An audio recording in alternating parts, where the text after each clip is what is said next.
Teman-teman, berapa banyak yang diberkati hari ini dengan pelayanan teman-teman semua dari UIC atau Next Gen, bisa lambaikan tangannya. Wah, tadi kita ada teman-teman yang testimoni, Adi thank you buat testimoninya gitu kan, memberkati banget. Saya percaya teman-teman yang baca PDL sampai di hari yang ke-21 ya harusnya, 21 atau 22 ya? 22, jangan menyerah ya. Jangan pernah jemu-jemu untuk baca terus karena pasti kan akan mendapatkan berkat banyak banget dari itu semua. Nah, hari ini ini spesial juga. Saya berdoa teman-teman tetap semangat di dalam Tuhan. Sebelum nanti saya sharing dan mungkin nanti Siska juga sharing, saya mau dasarin satu hal yang luar biasa banget. Ini saya berharap sih menjadi sebuah value daripada teman-teman UIC, teman-teman Next Gen. Untuk kalau setiap kali datang ke tempat ini, ke ibadah kita, itu antusias luar biasa. Amin. Jadi kalian anak muda semua kan, amin. Yang anak muda di sini bisa lambaikan tangannya? Wah, yang rambutnya sudah ubanan tapi masih lambaikan tangannya nggak apa-apa. Tetap muda ya jiwanya. Saya tahu ada beberapa om dan tante mungkin ikut juga nggak apa-apa, it's okay. Karena saya percaya kalau anak muda itu seharusnya identitasnya atau yang melambangkan dia itu muda atau tidak itu adalah kekuatannya. Makanya kenapa seringkali kita tes kalian, bukan tes juga sih. Kalau kita bilang EYC, solid gitu kan, Elohimers, solid. Saya mau tes juga nih teman-teman, seberapa banyak kalian yang antusias akan firman Tuhan pada pagi hari ini. Elohimers, katanya anak muda tadi. Elohimers, oke ini masih parubaya ya, 30 tahunan. Saya percaya lebih muda lagi daripada itu, 17 tahun, 18 tahun bisa lebih keras ya. Oke, Elohimers. Oke, thank you Yolanda, tracknya paling keras banget. Halo teman-teman, suatu kali menarik banget sebelum nanti kita masuk ke sesinya atau sharingnya Siska, suatu kali menarik banget, Yesus datang ke kota tempat dia pernah dibesarkan, namanya Nazaret. Kenapa saya mau bilang ini, teman-teman jadikan ini value daripada EYC, daripada Next Gen, untuk tetap antusias, untuk tetap semangat karena kita anak muda. Suatu kali Yesus datang ke kota yang namanya Nazaret dan dia mengajar, dia khotbah di kota itu luar biasa banget. Dia khotbah dengan semangat, di bait Allah dia khotbah bagus sekali. Orang yang hadir, jemaat-jemaat Tuhan yang hadir, bahkan ada para imam-imam yang hadir, mereka takjub dengan pengajarannya Yesus. Mereka kagum. Mereka bilang, Yesus ini mengajar dengan hikmat yang luar biasa. Ini dari mana? Waktu mereka tahu siapa Yesus, ternyata Yesus itu hanyalah anak seorang tukang kayu dari Yusuf dan Maria. Waktu mereka tahu siapa Yesus adalah anak seorang tukang kayu, artinya mereka melihat latar belakang Yesus. Waktu mereka melihat latar belakang Yesus, mereka langsung menolak siapa Yesus. Mereka bilang, bukankah Yesus ini adalah anak daripada Yusuf? Si tukang kayu yang kita kenal itu. Mungkin kalau bahasa sekarangnya, bukankah Yesus ini dulu ada teman kita main PS? Ya kan? Atau mungkin, bukankah Yesus ini dulu teman kita nongki di warkop Giras, di pertigaan Kombes Pol misalnya, ya kan? Bukankah Yesus ini adalah seorang yang sebenarnya kita tahu banget dia masa lalunya seperti apa? Waktu mereka tahu tentang Yesus, waktu mereka melihat Yesus ini gak seberapa hebat, dengan masa lalunya, akhirnya apa? Mereka menolak Yesus. Mereka kecewa dengan Yesus. Yesus ternyata bukan lulusan sekolah Alkitab ternama. Yesus ternyata bukan pendidikannya S3. Yesus ternyata bukan orang hebat ya, dengan titel yang panjang di belakangnya. Yesus hanyalah seorang anak daripada Yusuf, si tukang kayu. Dan teman-teman tahu apa yang terjadi? Waktu Yesus ditolak, Alkitab catat seperti ini, tidak ada satu mujizat pun yang terjadi di situ. Halo, Yesus Tuhan, mujizat itu gampang banget untuk dilakukan. Tapi waktu jemaat Tuhan menolak Yesus, mereka lihat latar belakang Yesus siapa, yang terjadi adalah apa? Tidak ada mujizat yang terjadi di situ. Kira-kira Yesus bisa bikin mujizat gampang nggak teman-teman? Gampang banget. Yesus waktu itu lagi viral-viralnya.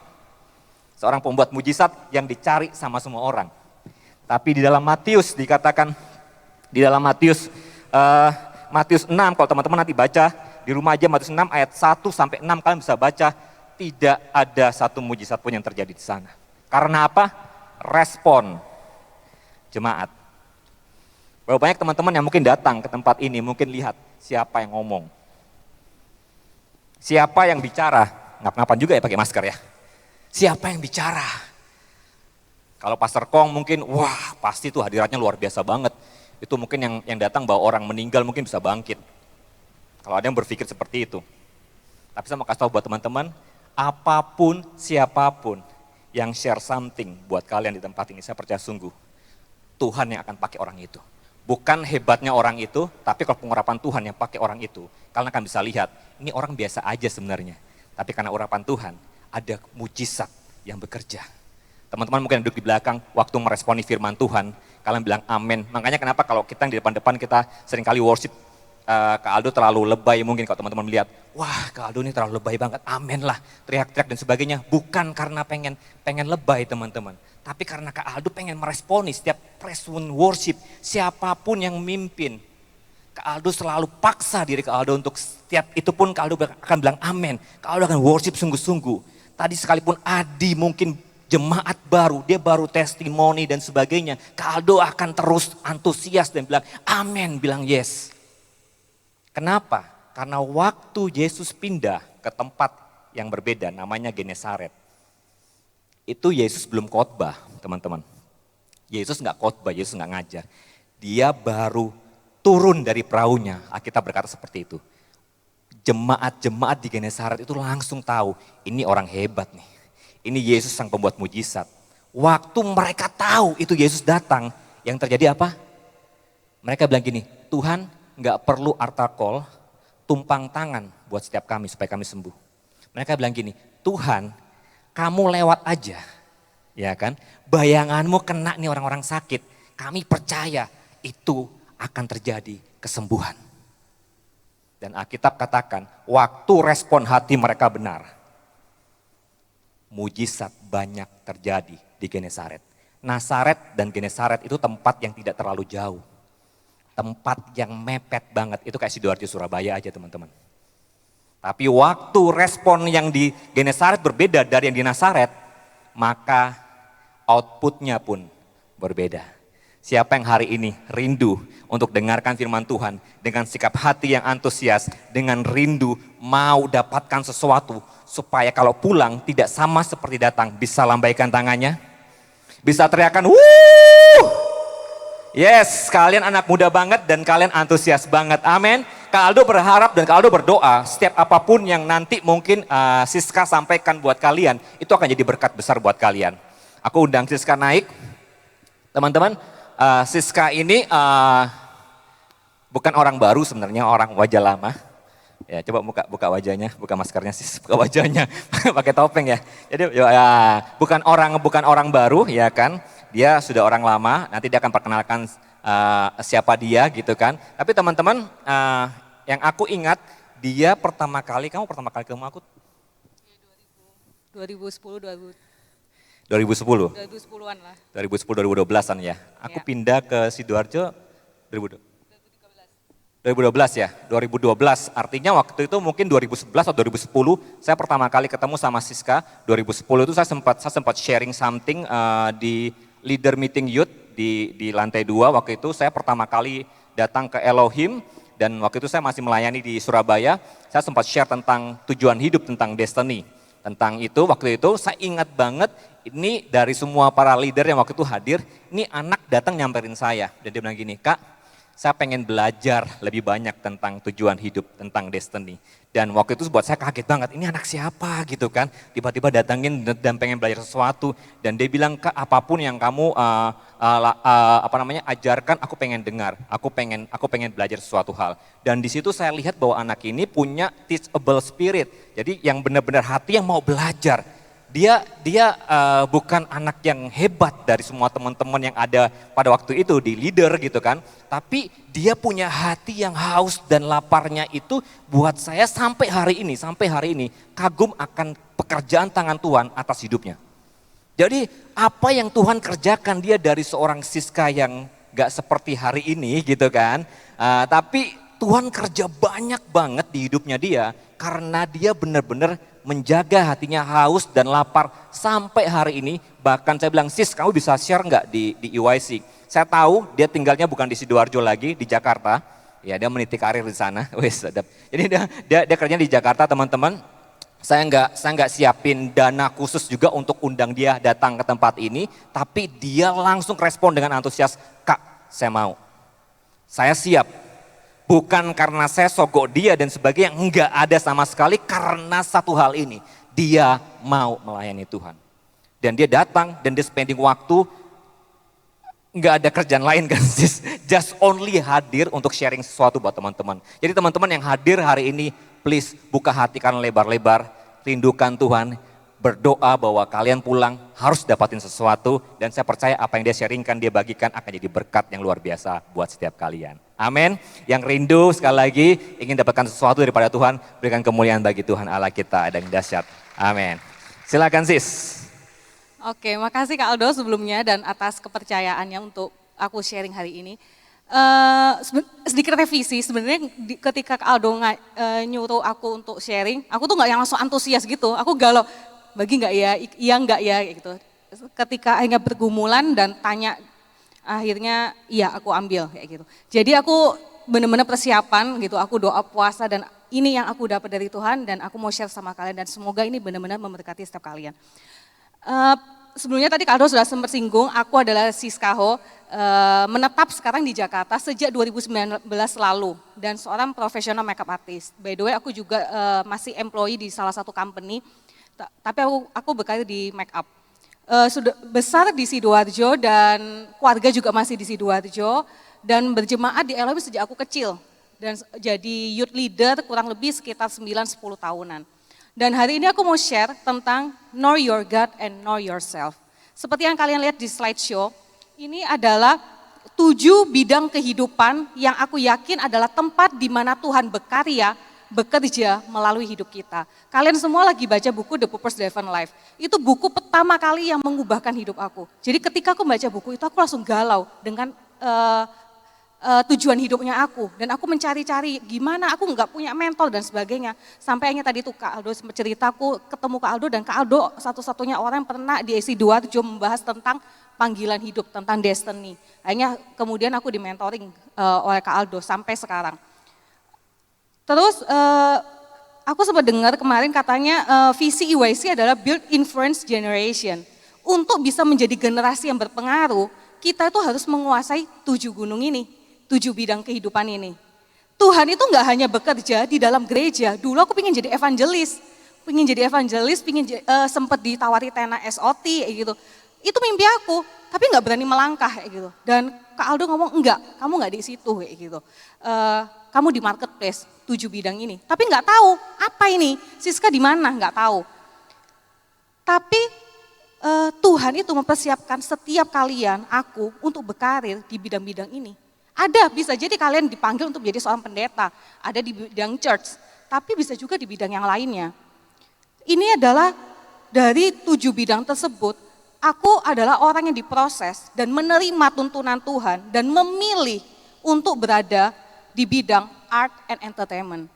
Sesuai dengan profesi aku sekarang sebagai seorang makeup artist. Apapun profesi kalian, mungkin ada yang masih galau, belum menemukan, ada yang mungkin juga sudah menemukan. Kalian mungkin masih sekolah, mungkin juga ada yang kuliah dan bahkan sudah bekerja. Apapun kalian mungkin ada di bidang bisnis, politik, pendidikan, bahkan mungkin art juga, gak tahu di mana kayak gitu. Tapi percayalah, di mana engkau bekerja, itu akan menjadi mimbar kalian. Ketika aku ketemu makeup, Kak Aldo cuma bilang gini, mimbarmu adalah makeupmu. Kalian tahu kalau makeup artist kan bawa koper makeup itu kan, ya itu mimbarnya Siska kayak gitu. Tapi itu proses, nanti aku cerita. 7 gunung ini adalah tempat di mana kita menemukan kehendak Tuhan dan menggenapi rencananya. Aku mau share di salah satu perikop kisah seorang Gideon, anak muda, di Hakim-Hakim 6 ayat 11 sampai 16. Kita baca di ayat 11 dan 12. Kemudian datanglah malaikat Tuhan dan duduk di bawah pohon tarbatin di Ofra, kepunyaan Yoas, orang Abiezer itu. Sedang Gideon anaknya mengirik gandum dalam tempat pemerasan anggur agar tersembunyi. Bahasa aslinya tersembunyi itu berarti terpaksa melarikan diri bagi orang Midian. Ayat 12 dikatakan, malaikat Tuhan menampakkan diri kepadanya dan berfirman kepadanya demikian. Tuhan menyertai engkau, ya pahlawan yang gagah berani. Tuhan menyertai engkau, ini bicara tentang know your God. Tahu, kenali Tuhanmu, dia Tuhan yang menyertai engkau. Pahlawan yang gagah berani bicara tentang know yourself, tahu siapa diri kamu. Tahu nggak teman-teman, siapapun kalian yang hadir hari ini, mungkin kalian adalah orang-orang yang pernah gagal. Mungkin kalian orang-orang yang pernah jatuh dalam pornografi, seks bebas, aborsi, apapun itu. Ini adalah pesan yang kuat dan aku yakin ini akan menjadi berkat buat setiap kalian. Bahwa Tuhan menyertai setiap kamu. Tuhan belum selesai dengan hidupmu. Masa lalu sudah berlalu. Keputusanmu hari ini akan menentukan masa depanmu. Dan pahlawan yang gagah berani ini bicara tentang siapa kamu di mata Tuhan. Tuhan lagi bicara di dalam setiap kita. Dia Tuhan yang memberikan potensi. Ada identitas ilahi di dalam setiap kita. Dan kita semua bukanlah orang gagal. Kegagalan hanyalah sebuah proses, peristiwa di hidup kita yang harus kita lalui. Tetapi itu nggak menentukan identitas kita dan itu bukanlah sebuah akhir. Aku pun diproses pernah gagal, malu. Jadi makeup artist gak segampang itu, sekarang banyak banget makeup artist. Mulai dari nol, benar-benar nol. Mulai dari lokal produk jadi high end produk. Jadi benar-benar mulai dari nol. Tapi kalian Tuhan ngomong, kau pahlawan yang gagah berani. Kamu tahu di Alkitab ketika bahas tentang pahlawan, versi Ibraninya, bahasa Ibraninya itu ngomong gini definisinya. Strong man, mighty man, brave man, powerful, champion. Ini semua singkatnya adalah seorang yang sudah memaksimalkan potensinya. Ketika engkau nggak maksimalkan potensimu, engkau nggak akan menjadi seorang warrior. Kamu nggak akan menjadi seorang champion. Kamu nggak akan jadi seorang mighty man.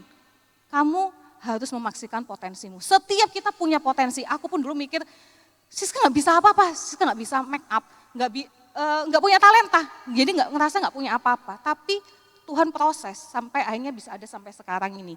Mungkin hari ini kamu nggak ngerasa sebagai seorang pahlawan. Tuhan melihat kamu, tapi Tuhan melihat setiap kita, melihat setiap kamu adalah seorang pahlawan. Sama seperti Gideon, nggak ngerasa seorang pahlawan. Dia lagi mengirik gandum dan sembunyi dari orang Midian. Kamu tahu kalau orang sembunyi sampai nggak ketahuan. Supaya nggak ketahuan orang Midian, karena mereka di bawah tekanan. Mereka itu orang yang lemah. Lagi sembunyi, tahu kan orang sembunyi kayak gimana, malu, orang yang lemah, nggak berdaya. Tapi Tuhan ngomong, kamu pahlawan yang gagah berani. Kita nggak punya apa-apa, mungkin ngerasa kuliah nggak kelar-kelar, hidup nggak tenang, masih nganggur, nggak dapat kerjaan. Tapi mungkin juga kamu ada posisi di finansial lagi, nggak lagi kurang, udah minus, bukan lagi kurang lagi minus. Tapi hey, dia Tuhan yang menyertai kamu. Dia Tuhan yang menyertai setiap kita. Ayat 13 dia omong gini, jawab Gideon, ini adalah respon Gideon. Jawab Gideon kepadanya, Tuanku, jika engkau menyertai kami, mengapa semuanya ini menimpa kami? Di manakah segala perbuatan-perbuatannya yang ajaib yang diceritakan oleh nenek moyang kami kepada kami? Ketika mereka berkata, bukankah Tuhan telah menuntun kita keluar dari Mesir? Tetapi sekarang Tuhan membuang kami dan menyerahkan kami ke dalam cengkeraman orang Midian. Versi BMK berkata gini, Saud Gideon, maaf Tuhan, kalau betul Tuhan menyertai kami, mengapa segala hal ini menimpa kami? Di manakah segala keajaiban yang pernah Tuhan lakukan dulu, yang diceritakan oleh nenek moyang kami tentang bagaimana Tuhan mengeluarkan mereka dari Mesir. Sekarang Tuhan sudah meninggalkan kami dan membiarkan kami dikuasai oleh orang Midian. Ayat 13 ini ngomong, Gideon itu lagi ngelihat keadaannya itu yang gagal, yang menyedihkan, bahkan menderita. Lagi komplain sama Tuhan, mempertanyakan kuasa dan kedaulatan Tuhan. Pernah nggak dalam posisi kalian? Aku sih pernah dalam posisi di mana aku ngerasa Tuhan di mana? Orang Kristen nggak enak-enak amat, menderita juga. Orang sana yang nggak kenal Tuhan kayaknya lebih enak hidupnya. Tuhan di mana? Sering dengar kesaksian orang Tuhan luar biasa, tapi aku nggak ngerasain, nggak ngalamin Tuhan, nggak ngalamin mujizat Tuhan. Tuhan di mana? Tuhan lagi ninggalin aku, Tuhan membiarkan aku. Tuhan meninggalkan, membiarkan aku dan membuang aku. Di mana Tuhan? Kita mungkin lagi kayak Gideon, kita ada di posisi kayak Gideon. Tapi kalian tahu seringkali hidup kita diperhadapkan pada realita dan kebenaran. Seringkali realita dan kebenaran nggak berjalan beriringan. Ini adalah satu kebenaran yang kalian perlu tahu. Realita kita, fakta hidup kita itu mungkin nggak sejalan dengan kebenaran yang Tuhan berikan dalam hidup kita. Realita kita gagal, kalah, ada di lembah, terpuruk. Tetapi itu semua bukan kebenaran. Kebenarannya adalah Tuhan mengasihi setiap kita. Ia selalu menyertai kita. Enggak pernah meninggalkan kita. Dan Tuhan punya rencana yang besar untuk kita. Melebihi yang dapat kita pikirkan dan kita bayangkan. Ayat 14 ngomong gini, lalu berpalinglah Tuhan kepadanya dan berfirman. Tuhan tekankan lagi ke Gideon. Pergilah dengan kekuatanmu ini dan selamatkanlah orang Israel dari cengkeraman orang Midian. Bukankah aku mengutus engkau? Pergilah dengan kekuatanmu. Ini bicara tentang pergi, menggenapi tujuan Tuhan. Find, follow, fulfill your destiny. Dengan potensi, talenta yang sudah Tuhan berikan dalam diri kita. Kalau mungkin sebagian dari kalian mungkin ada yang tahu, dan mungkin kalau ngikutin Instagram aku kayak tahu Siska dulu kayak gimana. Siska dulu tuh tomboy banget, nggak tahu make up, nggak tahu skincare, bahkan orang nggak nyangka. Biasa kan orang yang jadi make up artist karena suka, centil kayak gitu. Tapi enggak, aku ini tomboy banget kayak gitu. Nggak tahu make up dan sebagainya. Dan kalian tahu, aku cuma lulusan SMA. Dulu tuh minder banget setiap kali ketemu teman, kau ditanya, mau ketemu orang tuh takut, minder banget. Tanyain nanti kuliah di mana kayak gitu. Minder karena cuma SMA. Nggak. Terus aku tuh nggak pernah hidup merantau. 2 tahun aku ngerintis make up, aku nemuin make up itu di 2017. 2 tahun aku make up 2018-2019, habis itu aku pindah di Jakarta. Habis itu Tuhan itu, jadi kerjaan kantor aku tuh manggil aku untuk pergi ke Jakarta. Udah 2 tahun aku tolak, tahun ketiga nggak bisa nolak, harus pindah ke Jakarta. Pergi ke Jakarta, aku tanya sama Tuhan, tapi kayaknya semua pintu orang tua dan sebagainya kayak, ya udah pindah aja nggak apa-apa kayak gitu. Pergi dengan bawa apa yang aku punya make up, aku punya skill, sudah 2 tahun kan di Sidoarjo, dan punya hati untuk melayani. Dan aku tahu saat itu ketika diproses itu, aku tahu hati aku adalah di anak muda dan wanita. Jadi aku pergi ke Jakarta merintis dari nol di Jakarta dan gak punya siapa-siapa. Waktu itu teman aku di Jakarta cuma 4 orang, itu yang deket gak lebih dari 5, cuma 4 orang. Dan aku mulai benar-benar ngerintis nol make up. Pergi dengan bawa apa yang jadi kekuatanmu. Tuhan bilang pergilah dengan kekuatanmu, pergi dengan apa yang aku punya waktu itu. Pergi hanya ke Jakarta. Dan ketika bahas tentang selamatkanlah orang Israel dari cengkeraman orang Midian. Bicara tentang menyelamatkan orang kembali kepada Tuhan. Siska pergi ke Jakarta tadi nggak bawa apa-apa. Nggak cuma untuk berkarir, bekerja, dan berkarir sebagai makeup artist. Tapi Tuhan ngomong selamatkanlah orang Israel dari cengkeraman Midian. Ada tujuan yang Tuhan tetapkan. Kenapa Siska harus pergi ke Jakarta? Ada orang-orang yang harus aku layani, yang harus aku tolong. 3 tahun di Jakarta, aku tuh ngelihat bagaimana Tuhan bawa orang-orang itu dari, kok bisa sih make up? Kalian tahu make upnya aku tuh kayak gini, setiap orang yang dekat sama aku, yang jadi klien aku, itu jadi teman. Dari teman mereka tuh bagi hidup, dari bagi hidup aku mentoring mereka. Jadi prosesnya kurang lebih seperti itu. Habis itu ada orang-orang di mana jatuh dalam free sex, jatuh dalam aborsi, toxic relationship, gambar diri yang rusak. Aku make upin cewek-cewek cantik-cantik, model-model. Tapi mereka ngomong nggak pede, minder dan sebagainya. Ada masalah, suka sesama jenis, galau dengan hidup, nggak tahu tujuan hidup, usia sudah ya nggak mudah kayak gitu. That's why aku ngerasa penting banget untuk kalian tahu, ketika kalian tahu baca buku Purpose Driven Life, kalian tahu kalian setiap kita memiliki sebuah tujuan yang spesifik dan kalian harus genapi. Dan ketika itu kalian tahu aku ingat banget ada satu orang yang jadi kliennya aku, dia tuh les make up.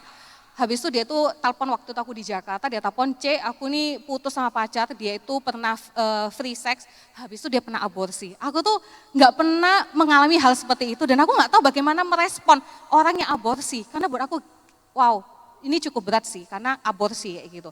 Kalian tahu itu proses kurang lebih setahun, aku mentoring dia, aku bawa dia dekat sama Tuhan, nemenin dia kayak gitu. 1 tahun aku proses dan akhirnya dia lepas, gambar diri mulai pulih dan sekarang sudah nikah. Mendapatkan pria yang baik, yang takut sama Tuhan, yang menerima keadaan masa lalunya dia. Luar biasa.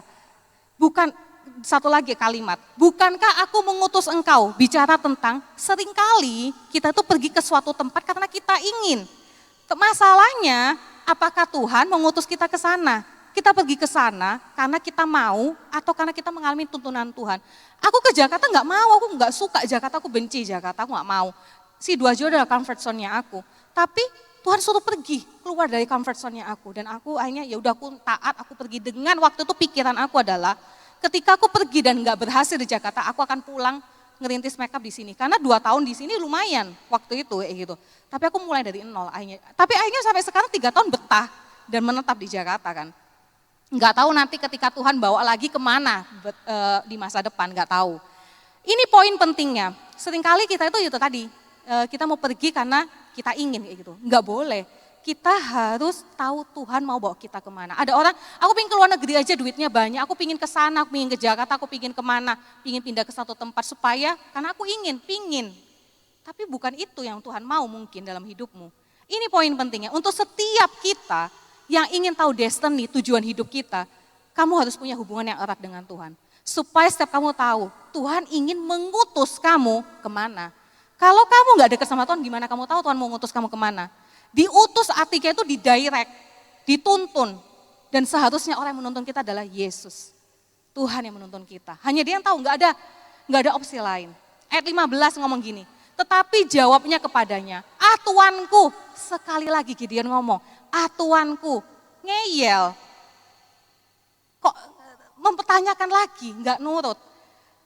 Tuanku, dengan apakah akan kuselamatkan orang Israel? Ketahuilah, kaumku yang adalah yang paling kecil di antara suku Manasye dan aku pun seorang yang paling muda di antara kaum keluargaku.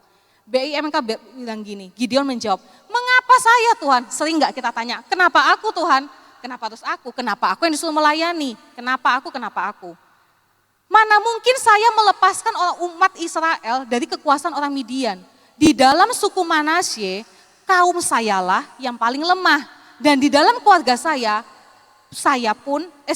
pula yang paling tak berarti. Dalam ayat ini kita belajar, teman-teman, seringkali kita tuh membatasi diri kita untuk hidup dalam destiny adalah waktu kita ngeliat keterbatasan kita. Apa yang jadi keterbatasan kamu? Mungkin seperti aku tadi, Siska cuma lulusan SMA, Siska gak punya skill, gak punya uang, gak cantik-cantik amat. Bisa apa? Gak punya apa-apa. Apa yang jadi keterbatasan kamu? Gak punya pendidikan yang tinggi, ngerasa gak punya duit, miskin, ngerasa gak punya apa-apa, gak cantik, jelek, kulitnya hitam. Apa yang jadi keterbatasan kamu? Tapi seharusnya jadi fokus kamu adalah apa kata Tuhan. Sekali lagi Tuhan katakan di ayat 16, berfirmanlah Tuhan kepadanya, tetapi akulah yang menyertai engkau. Sebab itu engkau akan memukul kala orang Midian itu sampai habis. Versi BMK ngomong gini, pasti kau bisa. Ketika Tuhan suruh, Tuhan juga perlengkapi.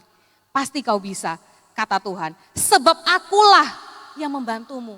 Hei, Dia Tuhan yang menyertai kamu tadi kan? Dia Tuhan yang menyertai kamu. Akulah yang membantumu. Orang-orang Midian akan dapat kau hancurkan dengan mudah. Seolah-olah kau hanya menghadapi satu orang saja. Tandanya apa? Kamu bisa mengalahkan orang Midian hanya seperti kamu mengalahkan satu orang aja. Segampang itu, tapi bukan karena kita, karena Tuhan. Akulah yang menyertai engkau dari depan, dari ayat 11 tadi sampai ayat 16, di ngomong, bicara destiny itu bicara tentang jawaban Tuhan adalah, akulah yang menyertai engkau. Aku Tuhan yang menyertai kamu, aku Tuhan yang menyertai setiap kalian. Poinnya adalah bukan kita, tapi Tuhan. Dengan siapa kamu berjalan? Dengan siapa? Harusnya kita berjalan bersama dengan Tuhan. Sebab itu engkau akan memukul kala orang Midian itu sampai habis. Jika Tuhan yang menyertai kita akan bisa capai destiny kita. Sebesar apapun tantangannya. Orang Midian ini tadi bahas tentang tantangan. Bukan karena kita bisa, sekali lagi karena Tuhan yang menyertai kita. Know your God bicara tentang kenalilah Dia secara pribadi. Dia Tuhan yang menyertai kita. Kita gak bisa kenal Tuhan jika kita gak memiliki hubungan yang intim dengan Dia. Penyertaan Tuhan itu gak otomatis, gak instan. Kita harus mau dipimpin dan dituntun. Dalam hal ini gak ada opsi lain. That's why aku tuh dorong setiap kita untuk mau berkomitmen, melekat dengan Tuhan. Bukan berikan waktu sisa atau waktu luang kalian, tapi berikan waktu khusus untuk Tuhan ada dalam rutinitas harian kalian. Bukan waktu sisa. Ketika aku di Jakarta, aku langsung cari mentor karena aku tetap hubungan baik dengan Kak Aldo, tapi aku cari mentor di Jakarta dan aku dimentoring oleh namanya Pastor Ferry Felani. Ketika aku dimentoring sama dia, setiap kali aku udah masalah, kalau aku datang sama dia tuh selalu ngomong gini sama aku, tanyanya gini, gimana hubunganmu sama Tuhan sis, kayak gitu. Terus aku kayak, Siska ini by the way nggak rohani-rohani banget, nggak yang rohani banget lah, pokoknya aku ngerasa kayak sate aja bolong-bolong kayak gitu. Tapi ketika dia ngomong, gimana hubunganmu sama Tuhan? Itu masalah apapun ya. Kalau datang pasti ngomongnya kayak gitu. Akhirnya sampai satu titik di mana aku belajar untuk sate. Satenya itu bukan sate lagi baca renungan, tapi sate di mana ini Ko Ferry ngajari waktu itu adalah kamu belajar baca Alkitab dan dapatkan sesuatu dari Alkitab itu. Entah satu perikop, satu pasal, satu ayat, dapatkan sesuatu. Kalau nggak dapat baca lagi gitu. Sampai titik di mana aku ketika baca satu ayat aja aku itu bisa belajar sampai 1 jam. Bangun jam 5 pagi, baca Alkitab 1 jam, satu pasal kayak gitu. Baca dari versi Ibraninya gimana, pengertian aslinya, kayak gitu-gitu diulik kayak gitu. Dan akhirnya aku nggak segampang itu, akhirnya ketika ada masa aku tanya lagi ke mentor, tanya lagi ke Ko Ferry atau mungkin Kak Aldo, Kak Niki kayak gitu. Nggak tanya lagi ke mereka. Ketika mentok baru tanya, tapi yang pertama adalah aku akan cek dulu hubungan aku sama Tuhan di apa. Ketika aku ada masalah, semakin hari semakin dewasa. Know yourself, bicara tentang kenalilah setiap kita, harusnya kita itu hidup nggak berdasarkan realita yang ada. Tidak hidup dengan keterbatasan kita. Kita harusnya hidup dengan menyadari Tuhan yang tanpa batas yang mengisi keterbatasan kita. Kalian tahu dalam proses 3 tahun aku di Jakarta, benar-benar mulai dari nol loh ya. Pergi, bawa koper make up, bawa tas, bisa naik kereta, MRT gitu, bahkan naik bis kayak gitu. Udah pernah dari ujung ke ujung Jakarta naik motor kayak gitu. Menghemat. Di Jakarta tuh mahal banget biaya transport dan sebagainya. Dan aku mulai dari nol kan, jadi nggak bisa mahal-mahal banget kayak gitu. Mulai dari itu baru naik gitu. Kalian tahu, aku tuh nggak pernah nyangka ketika akhirnya Tuhan bawa aku ketemu dengan orang-orang yang hebat. Kalau kalian mungkin ada ngikuti Instagram ya sempet kayak gitu, aku sempet post-post kayak gitu kerja. Siapa yang tahu Edward Suhadi? Pasti ada sebagian dari kalian tahu Edward Suhadi. Kerja bareng buat MV, short movie sama Edward Suhadi. Mungkin kalian tahu penyanyi Meda Kawu. Atau Nina Sari Ishak. Nina Sari itu Ishak itu adalah seorang yang jenius dalam bidang musik, pintar banget gitu. Kalau kalian lihat iklan-iklannya mungkin Telkomsel atau XL atau ya ada iklan-iklan terkenal, dia adalah yang membuat musiknya, musik direkturnya. Mungkin kalian ada seorang yang pengikut Vira Talisa, seorang penyanyi Indonesia cukup terkenal. Tapi pasti kalian juga tahu Siti Mohede. Kalau kalian tahu lagunya kayak misalnya Only You atau lagu dia yang baru Jangkar Hidupku, aku yang make upin kayak gitu. Dan aku gak pernah nyangka dulu aku duduk seperti kalian di sini dengerin lagunya Siti Mohede, suka banget, enak banget. Siapa yang nyangka beberapa tahun kemudian aku make upin dia, ngobrol sama dia ngomong, hey sis MV kita belum keluar ya, oh iya kak kayak gitu. Aku gak pernah nyangka, gak pernah tahu Tuhan bawa sampai kayak gitu. Andi Rianto, project bareng. Tesi Penyami, mungkin kalian nggak tahu, Tesi Penyami itu istrinya Saikoji, pasti tahu Saikoji yang suka nge-rap, Igor. Tesi Penyami fotografer dan deket kita, baik banget kayak gitu. Jadi aku nggak pernah nyangka aku bakalan ketemu orang-orang hebat yang pintar, cerdas, jenius bahkan. Saya bisa ngobrol, tamatan SMA. Tapi aku terus upgrade diri aku, belajar. Dan aku mau tutup dengan ini. Di 2022 ini tahun ini awal tahun aku tuh berkomitmen untuk membaca buku 6 buku karena aku bukan pecinta buku sebenarnya gitu, tapi aku diajar untuk push diri aku untuk baca buku karena buku itu akan ya pokoknya aku pasti akan belajar banyak lah. Nah di tahun yang sebelumnya 2021 aku cuma baca 1-2 buku aja kan kayak gitu. Jadi aku ngomong ya udah Siska berkomitmen 6 buku di tahun 2022, jadi 2 bulan 1 buku kayak gitu. Ternyata aku sudah baca buku, 3 buku aku selesai, sekarang lagi baca buku yang keempat. Buku yang kedua yang aku baca adalah Divine Direction. Divine Direction ini bicara tentang 7 keputusan yang akan mengubah hidupmu. Di sini ada 7, yaitu start, stop, stay, go, serve, connect, and trust. Aku nggak tahu kalian ada saat ini sedang bergumul di area yang mana. Mungkin kamu harus memulai sesuatu yang baru, start. hidup kamu dengan sesuatu kebiasaan yang baru, satu hal yang baru. Atau mungkin kamu harus stop, berhenti dengan kebiasaan yang buruk, yang gak oke. By the way, aku merekomendasikan kalian untuk baca buku ini ya, ini bagus banget. Atau mungkin kalian tuh harus bertahan dengan melayani, atau apapun lah. Atau mungkin kalian harus pergi ke satu tempat di mana Tuhan utus kalian. Atau mungkin kalian harus mulai ngecek hidup kalian, connect. Kalian terkonek dengan siapa? Siapa orang-orang di sekitar kalian? Komunitas mana yang kalian izinkan dekat, melekat sama hidup kalian? Atau ada teman-teman komunitas orang-orang seperti apa yang harus kalian singkirkan, harus kalian eliminasi dari hidup kalian karena nggak membangun hidup kalian. Atau mungkin kalian harus mulai belajar trust, percaya sama Tuhan, bahwa Dia Tuhan yang menyertai setiap kalian. Kamu nggak tahu kalian ada di mana di dalam 7 hal ini. Start, stop, stay, go, serve, atau connect, atau trust. Kalian tahu aku mulai ketika make up, bisa sampai kemarin ini, bisa sampai make upin dengan orang-orang yang hebat kayak gitu. Aku mulai dengan melayani, serve. Aku melayani di gereja. Aku melayani gak cuma make up, aku doing excellent. Aku bawain sepatunya orang karena dia mungkin capek habis melayani gitu. Aku make up, tapi habis itu aku lakukan yang mungkin bukan bagian aku. Dan dia melihat waktu itu adalah Nina Sari Ishak. Dia tuh ngelihat, Siska, aku suka banget dengan kerja kamu, dia ngomong. Aku suka banget sama kerja, bisa dong minta nomor HP kamu. Ketika dia minta nomor HP aku kasih. Tapi aku yakin gak mungkin lah dia bisa cari makeup artist yang lebih hebat, yang lebih keren daripada aku. Tapi beneran beberapa bulan kemudian dia kontak aku. Siska, aku ada project mau keluarin album musik lelap kayak gitu. Di kontak, terus di situ aku ketemu Nina Sari Ishak, Peda Kau kayak gitu. Habis itu pelayanan kayak gitu. Dan aku by the way itu waktu itu aku start dengan pelayanan. Tapi ketika project aku dibayar profesional. Setelah itu berikutnya by rekomendasi udah kayak gitu. Loh, kamu kok bisa ngajak aku? Oh iya, aku direkomendasi dari A itu direkomendasi dari B kayak gitu. Jadi mulai dari melayani, serve. Aku mulai dengan itu. 0, melayani dengan hati, punya hati aja melayani. Tapi dari melayani aku dibawa ke profesional. So, aku cuma ingin setiap kalian, percayalah Dia Tuhan yang menyertai setiap kalian. Kak Aldo, semoga memberkati. Stay di sini sis, stay di sini aja sis.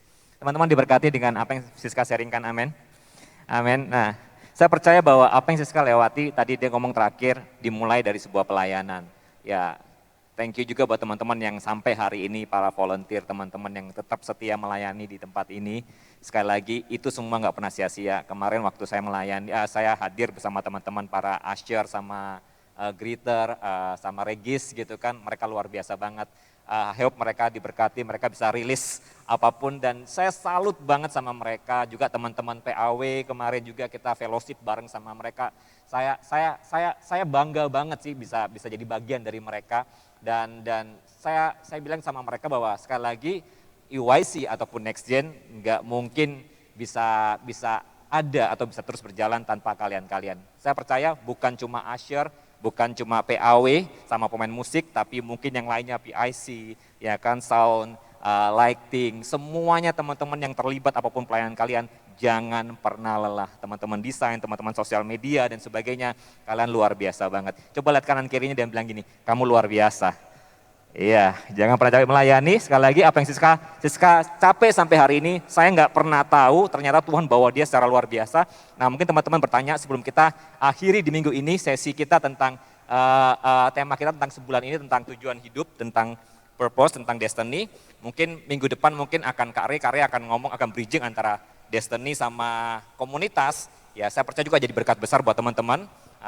Untuk bisa hadir kembali, tapi saya percaya saya akan tutup dengan hal yang seperti ini. Saya nggak tahu apa yang ada di pemikiran kalian saat dengar dari minggu ke minggu tentang tujuan hidup, tentang destiny, tapi saya mau teman-teman terbantu dengan apa yang kita sudah coba ajarkan, bahkan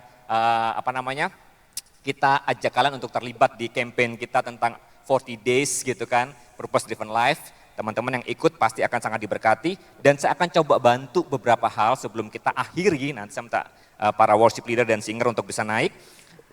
Beberapa hal yang mungkin bisa tolong kalian, tadi kayak Jessica sudah jelasin cukup jelas ya. Saya berdoa semoga jelas ya bagaimana bisa menemukan panggilan hidup kalian. Sekali lagi, destiny itu not destinasi, tapi itu sebuah journey. Jadi sekali lagi, tujuan hidup itu bukan sebuah titik akhir selesai dan enggak. Saya percaya Siska akan dibawa lebih lagi karena itu sebuah perjalanan kehidupan. Jadi destiny is not destinasi, tapi itu sebuah perjalanan kehidupan dengan setiap kita. Nah, teman-teman mungkin tadi sudah lihat jelas banget di mana harus dekat sama Tuhan, harus percaya sama diri sendiri, tadi know your God, know yourself gitu kan. Pertanyaannya bagaimana bisa tahu itu semua?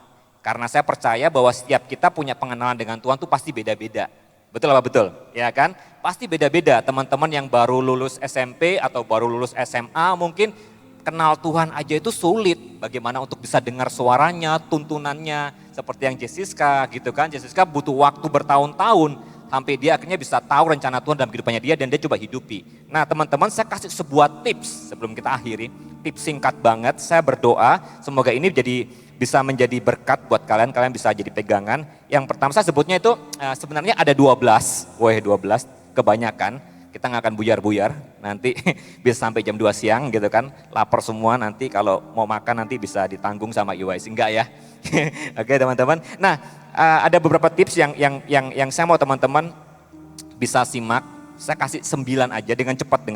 Yang pertama adalah mulai dari yang namanya desire. Jadi desire itu 9 tips ini, 9D saya sebutnya adalah desire. Desire itu apa sih Kak? Desire itu adalah sebuah kerinduan atau cita-cita yang kamu punya saat ini.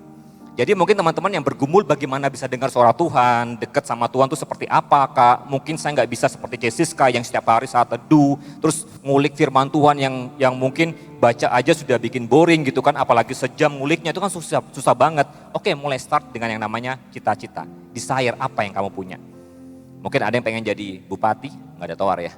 Oke, jadi ada mungkin yang pengen jadi musisi, videographer, I don't know dengan kerinduan kalian. Start dari situ.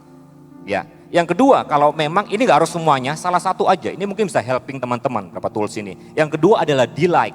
Jadi D yang kedua adalah delight. Delight itu apa? Kepuasan. Jadi waktu teman-teman melakukan sesuatu dan teman-teman rasa itu puas banget, mungkin Tuhan sedang claim atau Tuhan sedang patri itu dalam hatimu bahwa ini bisa jadi panggilanmu. Mungkin ada teman-teman yang jadi seorang gamers. Wah, saya kalau jadi gamers tuh, wah saya main game tuh, wah seneng banget. Kira-kira tuh bisa menghasilkan duit juga nggak tuh masa depanmu? Mungkin itu jadi panggilan hidupmu juga jadi karir hidupmu. Nggak apa-apa, mulai dari situ. Mungkin ada yang kalau tolong orang itu, entah itu mau kasih makan mereka di jalanan, entah itu mau tolong mereka untuk tinggal bersama-sama dengan kamu, dan kamu merasakan sebuah kepuasan yang paling dalam, wah seneng banget bisa tolong orang. Mungkin Tuhan sedang ngomong lewat area itu buat kamu. Yang ketiga adalah D, yang ketiga adalah desain. Desain ini adalah bentuk alami dirimu. Nah teman-teman, tidak semuanya itu terlahir punya suara bagus. Yang setuju dengan saya bisa katakan amin. Ya kan? Tidak semuanya jadi penyanyi. Ya, termasuk orang yang berbicara di depan kalian ya. Ya, enggak suaranya enggak seperti Glenn Fredly, enggak seperti mungkin siapa lagi. Itu kan orang-orang Tompi atau mungkin siapa tuh yang keren, tulus ya. Ya mungkin seperti Tulus enggak gitu kan. Jadi kenali desain awalmu atau bakat alamimu. Ada teman-teman yang sudah terlahir dengan gini, kemampuan bisa ngomong cerewet banget gitu kan. Sudah sales dari sejak bayi. Ya mungkin ada yang seperti itu ya kan. Gak perlu diajari, gak perlu training, sudah lepas aja gitu kan. Kasih produk lepas aja ke depan, wah itu langsung sold out barang-barangnya. Itu artinya desain. Gak semua orang terlahir seperti Lionel Messi yang lahir mungkin dengan bola itu lengket di kaki ya kan. Susah untuk diiniin, bahkan gak perlu latihan ekstra untuk menjadi pemain terbaik dunia. Artinya kenali desain di dalam dirimu. Kalian yang tahu itu. Sekali lagi kalau memang kalian gak punya desain untuk penyanyi, jangan pernah coba-coba jadi penyanyi ya kan. Bukannya gak bisa, mungkin kerja keras dan mungkin effortnya lebih banyak untuk bisa jadi penyanyi. Oke, yang selanjutnya dengan cepat gitu kan. Mungkin aku lewatin tentang dreams atau yang keenam ada yang selanjutnya adalah dedication. Dedication itu apa Kak? Dedication adalah gini, kalau nanti one day kalian mati, kalian pengen dikenal sebagai apa? Jadi coba bayangkan aja, kalau aku mati nanti one day aku pengen dikenal sebagai seorang makeup artist paling hebat di dunia. Kalau aku mati nanti aku pengen jadi dikenal sebagai seorang penulis buku terlaris, melebihi novel-novel Harry Potter mungkin. Kalau aku mati, aku pengen nanti mungkin dikenal sebagai seorang desainer gitu kan. Sebuah baju paling hebat.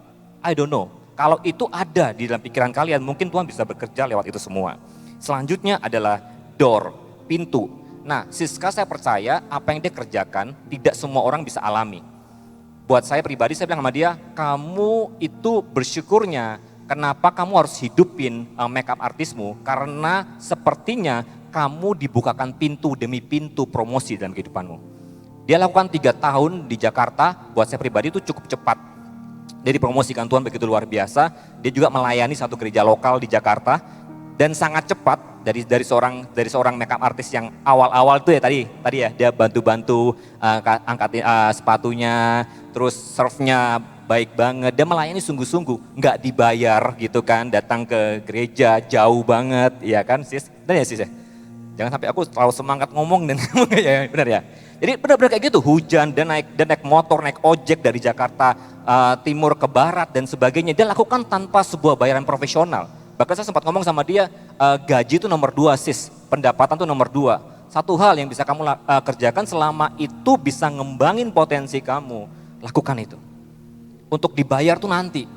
Dan Tuhan bukakan pintu demi pintu dan dia dipromosikan begitu cepat, bahkan waktu pandemi kemarin itu pintunya sangat sulit sebenarnya untuk dibukakan, tapi Tuhan bisa bukakan banyak pintu. Kamu dulu makeup artis cadangan keberapa? Makeup artis cadangan keberapa di sebuah ini? Kan masih anak baru ya waktu itu. Cuma akhirnya kan karena pandemik dari beberapa puluh makeup artis di gereja itu yang itu habis itu ternyata karena pandemik banyak nggak bisa. Aku selalu nomor 1. Dan selama 1 tahun itu aku melayani terus dan melayani langsung speakernya. Gitu. Jadi kayak harusnya nggak bisa, bicara utama. Harusnya anak baru ya make upin yang dancer atau oke gitu. ya paham lah gitu kan. Jadi dari puluhan ya kan akhirnya jadi nomor 1. Hanya gara-gara apa? Hati yang mau melayani, available-nya di situ dan dia siap lakukan apapun. Bahkan saya mau katakan buat teman-teman tadi, dia hadir pun tempat ini pun ya sekali lagi karena dia mau melayani. Just it. Makanya saya bilang sekali lagi teman-teman, jangan pernah nyerah. Kalau yang belum pelayanan, ayo ambil pelayanan. Wah, promosi sekalian gitu kan. Jadi teman-teman jangan pernah nyerah. Kalau hal-hal yang kecil seperti itu aja kalian lakukan, saya percaya Tuhan kalau angkat kalian itu nggak nanggung-nanggung. Itu pasti dahsyat banget. Dan Siska mengalami pintu yang dibukakan, door tadi. Yang selanjutnya dengan semoga bisa selesai ya, door yang satunya adalah devotion. Devotion itu gini teman-teman, kalau bahasa rohaninya kalian itu profiling, kalian tuh pengen jadi seperti apa. Kalau bahasa rohaninya gini, tokoh Alkitab mana yang menginspirasi kamu. Wah, itu bahasa rohaninya ya, tapi mungkin kalian bisa pakai gini, tokoh-tokoh di dunia sana, penyanyi-penyanyi hebat mana yang kira-kira menginspirasi kamu. Kalau kamu kamu berbakat untuk nyanyi, kira-kira kalian punya penyanyi favorit enggak? Kalau ada, mungkin kalian akan bisa jadi seperti itu. Artinya tidak plek, kalian punya karakter sendiri, tapi minimal kalian punya sebuah figur yang perlu diikutin. Ya, jadi itu salah satunya. Dan yang terakhir adalah, saya sebut di sini, D yang terakhir adalah dad. Dad itu berbicara tentang mentor. Nah, teman-teman tadi Siska cukup cerita banyak bagaimana dia mengalami proses kehidupannya dia untuk menemukan panggilan hidupnya dan dia hidup di dalamnya adalah salah satunya tidak lepas dari peran seorang mentor dalam kehidupannya dia. Jadi dia benar-benar dituntun di ini. Mentor memang nggak bisa bilang gini, sis panggilanmu sebagai makeup artist. Enggak, ya cuma menuntun. Aku melihat sesuatu hal dari hidup kamu. Waktu dia di Jakarta juga aku bilang, sis cari orang untuk bisa bantu kamu. Saya cukup dekat sama Ferry Velani, jadi dia bilang, sis kamu kesini gitu kan. Kamu coba tanya banyak dengan dia. Ya akhirnya jadi suka baca buku lagi, is a good things untuk bisa improvement yourself gitu kan, untuk bisa baca buku. Nggak apa-apa, kalian pendidikannya nggak tinggi, tapi jangan pernah capek dan lelah untuk belajar. Amin. Jadi itu tadi yang pertama teman-teman bisa bayangkan aja, bisa ini aja berapa D ini yang perlu kalian renungkan kalau memang kalian belum bisa mengenal suara Tuhan atau mungkin tahu bagaimana Tuhan bisa ngomong langsung sama kalian, minimal kalian punya satu tools ini untuk bisa bantu profiling kalian untuk bisa mengerti tujuan apa yang Tuhan mau dalam hidupmu. Ya, tapi saran saya adalah sekali lagi kenali Tuhan, bangun hubungan sama Tuhan. Sekali lagi kenapa? Karena Tuhan yang ciptakan kamu. Ya, jadi Tuhan yang tahu kamu seperti apa, itu yang harus kamu kerjakan. Oke, tadi pertama saya ulangi sekali lagi sebelum kita sama-sama bangkit berdiri, desire. Yang kedua delight, yang ketiga design, yang keempat yang selanjutnya adalah depend, kita nggak sempat ngomong ya, ada dedication, ada devotion, ada door, pintu, dan yang terakhir adalah dad, adalah mentor. Oke teman-teman, saya berharap dan saya berdoa ini cukup menjadi sebuah tools buat kalian. Apa yang Siska tadi sharingkan juga bisa memberkati kalian dan itu bisa membuat kalian bisa mengerti aku harus ngapain untuk bisa kerjakan panggilan hidupku. Saya undang kalian untuk bangkit berdiri sama-sama. Thank you Siska buat sharingnya.